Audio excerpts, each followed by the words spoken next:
Assalamualaikum warahmatullahi wabarakatuh. Apa kabar sahabat-sahabat LPR semua? Mudah-mudahan kalian dalam keadaan sehat, tidak kurang suatu apapun, selalu diberikan kesehatan ya teman-teman ya, dan umur yang panjang. Oke, kali ini AVR akan memberikan tutorial bagaimana cara setting untuk regulator X berandal ya teman-teman ya. Saya mulai dari awal ya teman-teman ya. Ini akan saya bongkar dulu supaya teman-teman paham dari mana memulainya ya, bagaimana cara untuk setting atau pergantian. Nanti ada PU dan piston yang akan saya kirim. Insya Allah hari Rabu akan saya kirim untuk piston dan PU nya ya teman-teman ya. Oke, akan kita bongkar dulu semua supaya teman-teman bisa lebih paham. Kita bongkar dulu semua untuk setiap bagian regulnya.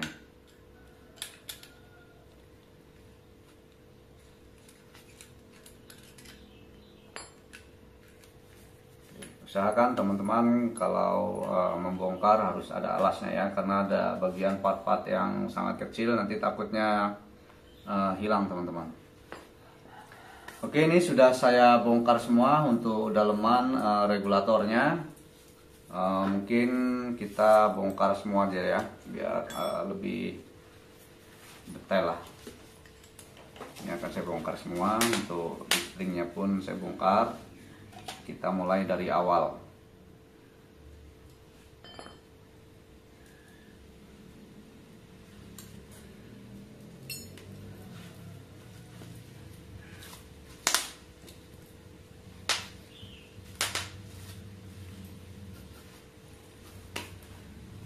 Oke ya teman-teman, ini sudah saya bongkar semua. Nah teman-teman, nanti ada pergantian PU. Kalau PU ini bonus ya sebenarnya. Untuk pergantian itu hanya piston, karena memang kemarin kurang sesuai dengan gambar, dan hasilnya pun mungkin kurang maksimal. Insya Allah hari Rabu akan saya kirim untuk piston dan PU nya yang ukurannya lebih keras teman-teman. Cara pasangnya begini teman-teman. Jadi teman-teman, misal ini kondisi PU yang ada bawaan kemarin ya, kita lepas dulu menggunakan kunci L teman-teman, kunci L atau apa yang bisa untuk nyongkel, yang penting tidak merusak ya. Oke, seperti ini. Lalu kemudian cara pasang yang baru teman-teman itu harus lepas bagian di sini, ada namanya kuningan, ring kuningan ini teman-teman. Oke ya, ada ring kuningan. Hati-hati teman-teman, awas hilang, karena ini sangat berfungsi. Biarpun kecil, itu fungsinya sangat luar biasa ya teman-teman ya. Fungsinya dia untuk stopper gotri ini teman-teman ya. Jadi tidak langsung menekan sepenuhnya dari PU ini. Jadi PU akan lebih awet pastinya ya teman-teman ya. Untuk nutupnya pun, buka tutupnya dia akan lebih maksimal karena ada ring kuningan yang sangat kecil ini. Jadi teman-teman harus perhatikan, di sini ada ring kuningan kecil. Oke, sebelum kita pasang ring kuningan, kita lepas dulu, baru kita bisa pasang PU di dalam rumahnya ya. Kita gunakan jempol untuk menekannya ya kan, jempol atau apalah ya kan, yang bisa, yang penting masuk teman-teman. Biasanya kalau udah ditekan itu masuk ya enggak. Nah, oke, sudah terpasang. Untuk PU nya baru kita bisa pasang di bagian ring kuningannya ini teman-teman. Jadi kita agak ditekan sedikit menggunakan kunci L atau apa ya, yang ukurannya sesuai. Yang pasti jangan sampai rusak. Gunakan benar-benar alat yang aman ya teman-teman ya. Seperti yang saya lakukan ini, mungkin teman-teman bisa menirunya. Oke, kita tekan secara merata kalau bisa ya teman-teman ya. Pastikan dia rata, duduk sempurna, lurus ya teman-teman ya. Oke, seperti ini. Dia sudah terpasang. Jangan lupa kita lap dulu teman-teman pakai tisu. Jadi jangan sampai ada gram atau kotoran yang masih tertinggal di PU. Itu akan mengakibatkan kebocoran nanti ya teman-teman ya. Oke, kita lap dulu sampai benar-benar bersih ya. Kita santai wae. Oke, PU dan ringnya sudah terpasang, lalu kemudian kita pasang spring. Oh ya teman-teman, kemarin yang kemarin itu memang sengaja saya tidak pasang spring, karena spring ini dipasang bisa, nggak dipasang pun bisa. Cuman langkah baiknya kita pasang di spring mungkin ya, nanti akan saya kirim juga untuk springnya. Jadi ada dan tidak ada spring itu sebenarnya sama saja, cuman dia agak sedikit lebih membantu aja ya. Oke, akan tetap saya kirim untuk springnya teman-teman. Oke, kita pasang spring dulu, baru kemudian kita pasang gotri. Pastikan dia terpasang di tengah ya, atau di atas, duduk di per ya, tepat di atas pernya, di lubangnya. Lalu kemudian bisa kita pasang PU-nya menggunakan kunci L, kunci 6 mili, kita kencangkan teman-teman.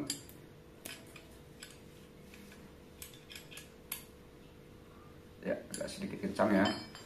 Oke, setelah terpasang, oke teman-teman, di sini saya sudah siapkan tabung kecil adapter mini ini ya, dengan tekanan rendah. Kita untuk ngecek apakah ada kebocoran di piston ini tanpa terpasang piston di spring dan rumahannya ini ya. Untuk PU-nya aja dengan gotrinya kita pasang. Kita cek dulu ataukah ada kebocoran dengan angin rendah. Kalau dia tidak ada kebocoran di angin rendah, itu pasti dia akan aman teman-teman. Oke ya, di sini mungkin tekanannya hanya 100 teman-teman. Ya, nggak kelihatan mungkin. Ya. Di sini tekanan 100 PSI, mungkin akan kita tambah lah ya 200 PSI.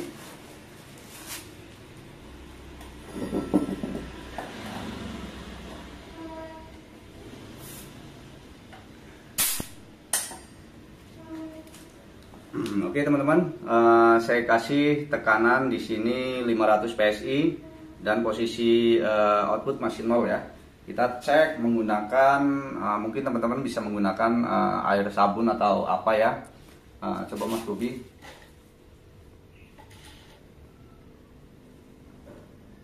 Nah, kita cek bisa menggunakan air sabun atau air langsung atau apalah ya untuk mengecek kebocoran. Ini saya menggunakan air sabun teman-teman. Kita melihat apakah ada kebocoran.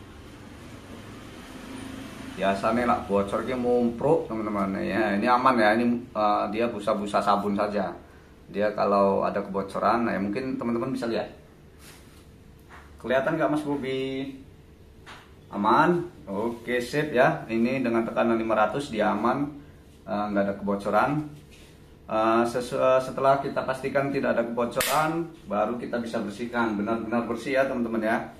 Kita lap lagi menggunakan tisu teman-teman, jadi dia meresap ya airnya. Atau teman-teman ada kompresor atau apa, kita semprotkan dulu dengan angin supaya benar-benar tidak ada air di dalam ya. Ini akan saya semprot dulu biar tidak ada air.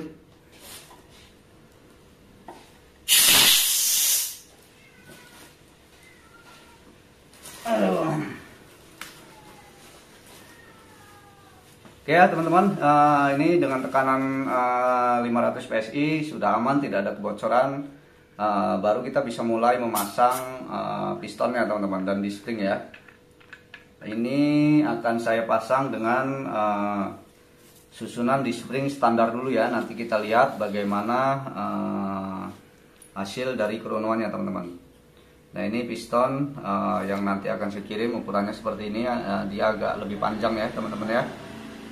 Oke, kita susun, mungkin kita susun dengan susunan standar misal begini, satu menghadap ke atas dan satu menghadap ke bawah, lalu kemudian tumpuk dua menghadap ke atas, langsung tumpuk dua sebaliknya, lalu kemudian seperti itu, dua, ini buka tutup dua ya teman-teman ya. Pertama satu buka tutup, lalu begini seterusnya, lalu kemudian dua terakhir ini kita tutup, lalu posisi terbuka susun satu-satu ya, sama seperti yang di bawah ya. susunannya satu-satu. Oke, setelah itu baru kita bisa pasang untuk pistonnya dulu teman-teman ya, supaya mudah teman-teman masangnya itu dari atas saja. Jangan lupa kita kasih pembecek teman-teman. Pembecek dulu ya enggak, supaya masuknya itu enak. Biasanya dibecekin dulu ya enggak, Mas Bobi? Iya, kita masukin dulu pistonnya. Sip, dia sudah masuk. Baru kita bisa pasang piston di spring teman-teman. Lalu kemudian tutupnya ini hanya jangan disetel kencang dulu ya teman-teman ya, posisikan kendor aja dulu, karena nanti kita posisikan 0 dulu untuk outputnya ya. Seperti ini aja kita nolkan dulu, jadi nanti outputnya 0 nanti ya teman-teman ya. Kita posisikan 0, kendor dulu, lalu kemudian baru kita bisa pasang di casingnya.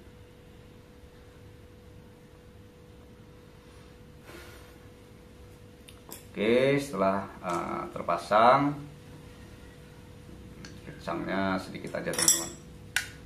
Oke teman-teman, setelah terpasang semua, ini kita posisikan 0 dulu ya teman-teman ya. Di sini saya sudah siapkan 2 buah botol dengan tekanan yang berbeda ya teman-teman ya. Yang hitam dia masih full, masih di 2500-an.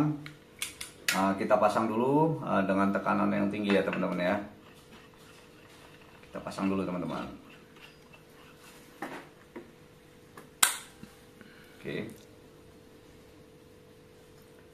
Oke, di sini tertera 2500 ya kurang lebih ya, atau 2400 itu teman-teman. Posisi outputnya dia masih 0. Oke, setelah kita pasang botol dengan tekanan yang lebih tinggi, baru kita bisa adjust untuk regulatornya teman-teman. Di telopang ini berapa. Oke, sip, sudah masuk lubangnya, rasa. Baru kita bisa adjust teman-teman ya. Oke, dia masuk. Mungkin kita setel untuk output di 1200 cukup ya. Kita simulasikan untuk unit band rest lah. Piro gelik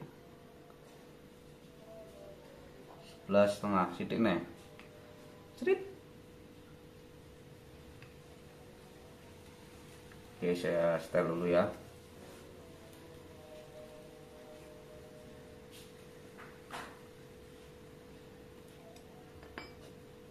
Oke, setelah kita setel baru kita tembakin dulu beberapa kali ya teman-teman ya, supaya dia benar-benar di posisinya. Dia tidak langsung pada posisinya ya teman-teman ya. Kita tembakkan dulu beberapa kali. Oke, sampai jarumnya benar-benar bergerak dengan sempurna. Baru kita bisa paskan lagi.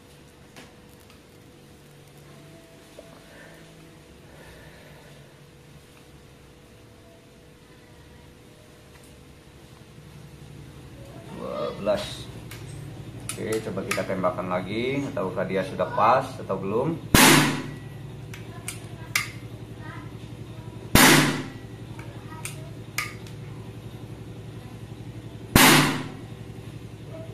Oke ya teman-teman, di 12, di outputnya di 12.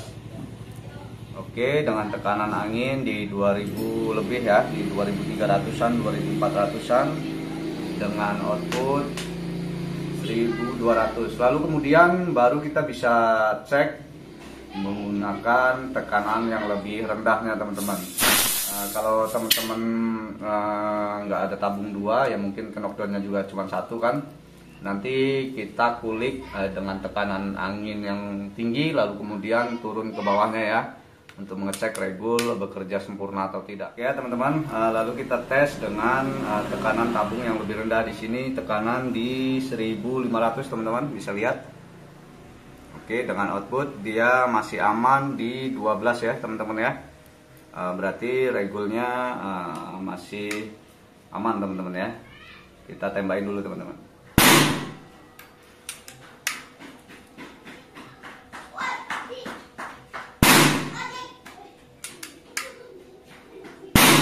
Oke ya.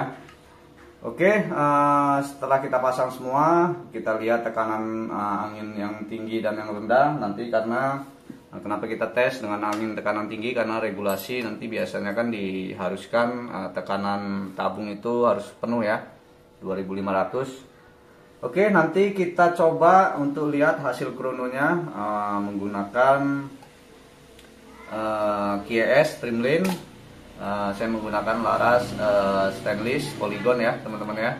Nanti kita lihat sama-sama untuk hasil kronoannya ya teman-teman ya.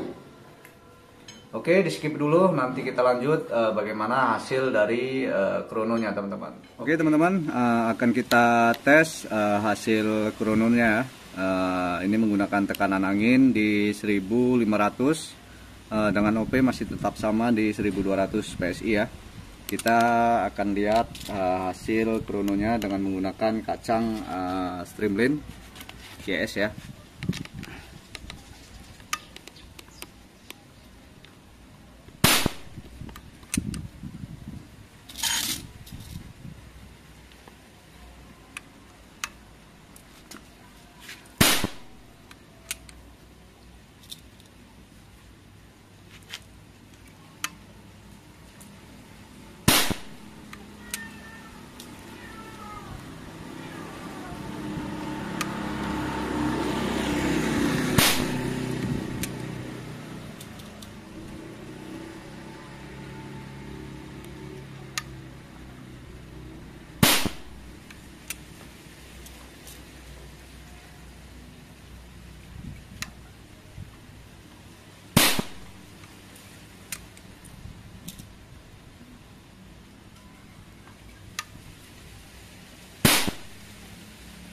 Oke teman-teman ya, ini menggunakan tekanan kita tadi, tekanan rendah di 1500 PSI. Lalu kemudian kita tes dengan menggunakan angin tekanan masih di atas 2000 ya teman-teman ya. Bagaimana nanti hasil?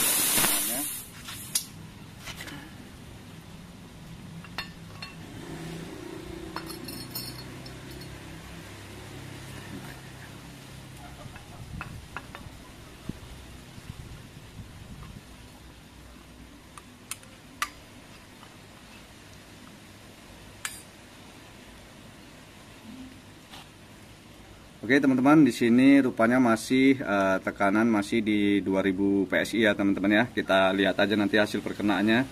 OP masih tetap sama di 1200 PSI. Lalu kemudian kita tes lagi dengan menggunakan QS ya, tanpa buang angin dulu lah. Kita lihat ya.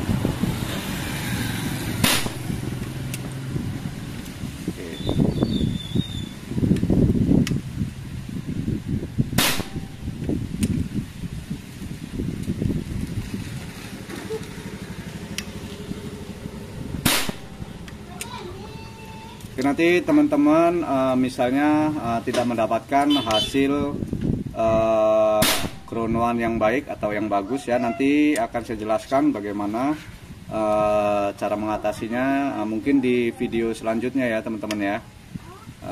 Jadi intinya teman-teman jangan keburu panik kalau lihat hasil kronoan itu tidak stabil, jangan buru-buru memvonis dari regulnya dulu ya, karena banyak bagian yang berkaitan.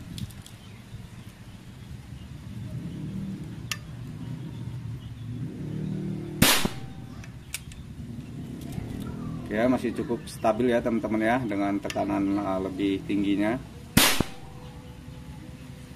Oke teman-teman, kita akan uji, coba kita rubah untuk di powernya ya, kita naikkan 2 mungkin, bagaimana hasil kronoannya.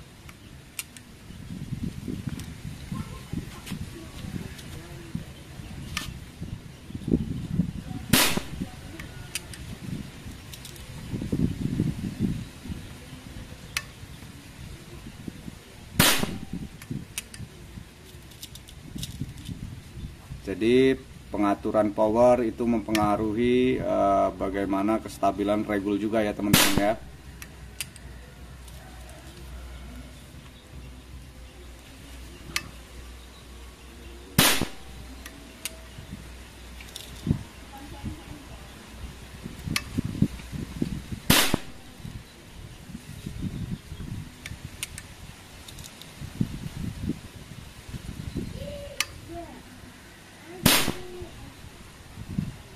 Oke ya teman-teman, bisa lihat perubahan dari saya klik 2 klik tadi, ada perubahan di ES-nya ya teman-teman ya. Jadi kestabilan dari regulator itu berpengaruh juga dari power, lalu kemudian output itu susunan di spring juga berpengaruh. Nanti teman-teman bisa nyari dari klik ini atau dari mikron ini ya teman-teman. Contoh akan saya aplikasikan, misal ini kita nolkan dulu, lalu kemudian ini kita tambah teman-teman beberapa putaran, 2 dulu ya. Ini untuk cari mikron supaya kita mendapatkan hasil ES yang rendah ya. Sebenarnya sudah cukup stabil teman-teman. Jadi teman-teman jangan berpatokan dari hasil kronoan yang misal duplikat gitu ya. Tetap kita harus melihat bagaimana grouping, karena duplikat itu belum tentu akurasi ya teman-teman ya, belum tentu groupingnya baik. Oke. Nanti teman-teman kalau sudah paham dengan AVR itu sangat mudah mencarinya teman-teman. Oke, sedikit kita putaran di mikronnya, ada perubahan, dia lebih kecil untuk ES-nya. Mungkin teman-teman bisa lihat di hasil krononya ya.